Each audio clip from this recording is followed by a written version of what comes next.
అసలు ఈ రోజు పూజ చేయడం అనేటటువంటి దాని వల్ల వచ్చే ప్రయోజనం ఏమైనా ఉంటుందా? అసలు దాని వెనక ఏదైనా శాస్త్రీయమైన కారణం ఉంటుందా?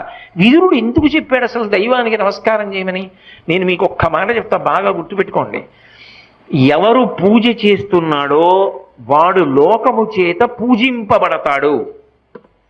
నేనన్న మాట బాగా పట్టుకున్నారా? ఎవరు పూజ చేస్తాడో వాడు లోకము చేత పూజ అందుకుంటాడు.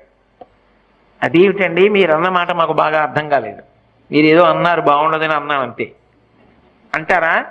మీకు వివరణ చేసే ప్రయత్నం చేస్తా. పూజ అంటే ఏమిటి? పొద్దున్నే దేవుడి దగ్గరికి వెళ్ళో దీపం పెడుతున్నా, ఎందుకు? ఎవరు భగవంతుడు?